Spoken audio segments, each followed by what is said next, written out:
Are you wondering how to connect studio monitors into your audio interface? This video is going to cover how to go ahead and connect some studio monitors into your audio interface so you can monitor your recordings. Check it out.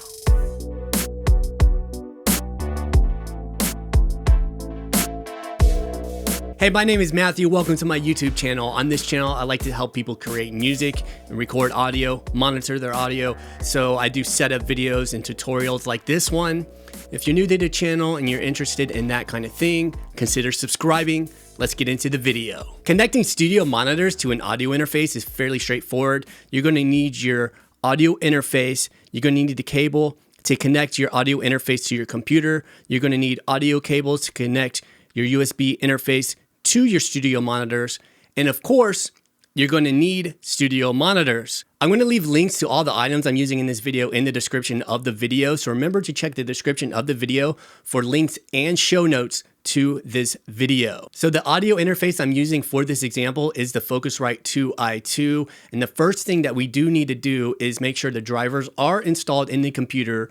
And once those are installed, we need to connect the audio interface. So I'm going to connect the cable into the audio interface here, and then I'm going to connect the other end into my PC. After you plug the cable into the audio interface and into your computer, the next thing you need to do is make sure that the volume is turned down on your audio interface, and it is also turned down on your studio monitors. Keep in mind the studio monitors are unplugged from power, and they're also unplugged from the speakers, and the volume is turned all the way down. The next thing to do is to take the audio cables that you have and plug the audio cables into your USB interface and into your speakers. In this case, the outputs on the Scarlett 2i2 are balanced. So I am using balanced TRS cables. TRS stands for tip, ring, sleeve. There is a tip, there's a ring, and there is a sleeve to this cable right here. Okay, so these are actually balanced cables. And I'm going to plug the cable into the interface. Now, when you do this, there is a line output section here, and it says right, and it does say left. So make sure you do connect the cable into the appropriate one. So just make sure that the left speaker is plugged into the left output, and then your right speaker is plugged into your right output of the audio interface. So I want to plug the cable into the left output. And then I'm going to take the other end of that cable and plug it into my left speaker.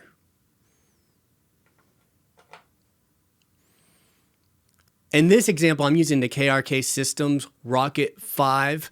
These are the classic Rocket 5 speaker systems. And if you look on the back, there is a balanced input. Okay, so it says balanced TRS.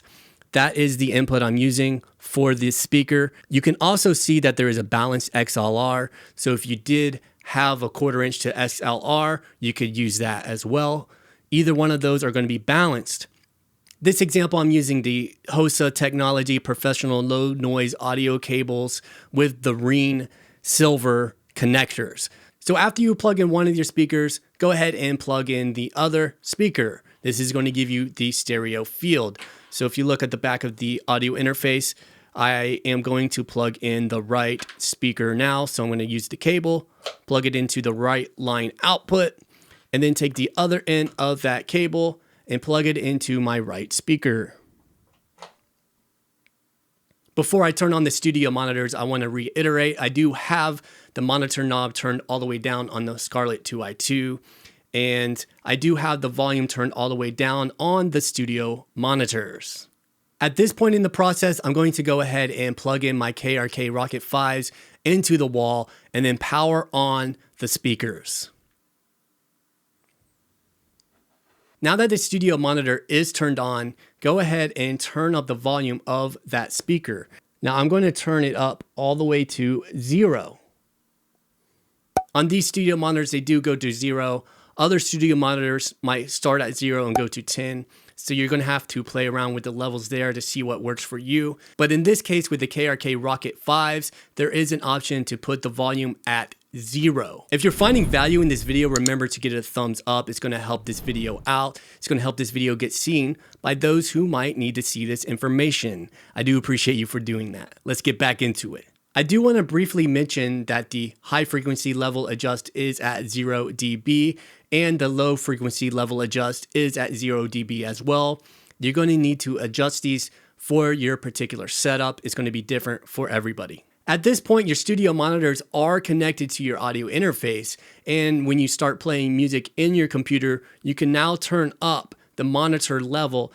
And assuming that you do have the driver set up correctly inside of your computer, whenever you play music or audio on your computer, you're going to start to hear audio from your speakers. I do want to talk about the unbalanced inputs on the KRK Rocket 5. So on the back of the KRK Rocket 5, we do have an RCA unbalanced input. So some audio interfaces like the Behringer Euphoria UM2 USB audio interface have an RCA output.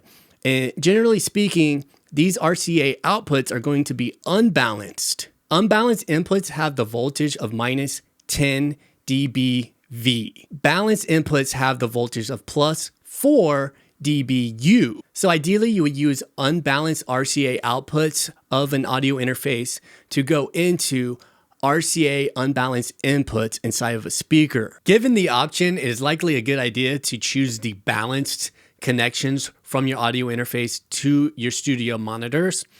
But if your audio interface only has RCA unbalanced output, you would simply use your RCA cable, plug it into your audio interface, and then plug the other end into your unbalanced RCA input. Some studio monitors may only have a balanced input with an input sensitivity switch. In such case, it might be a 1/4 inch input and you would need to use an adapter for your RCA cable, or simply buy cables that go from RCA to your 1/4 inch. And then you would flip the switch. So make sure you are aware of the type of connections that your audio interface has and the type of connections that your speakers or your studio monitors do have. I hope you enjoyed this video. I will do more videos for you about audio interfaces and how to set up your audio interface. I kind of want to cover the inputs of the audio interface next. So if you're curious about how to kind of set up the inputs of your audio interface to record, go ahead and click or tap the screen over here and I'll create a playlist for you. And it's going to contain those other videos about, setting up your audio interface. And if you enjoyed this video, remember to give it a like, subscribe to the channel for more videos like this one.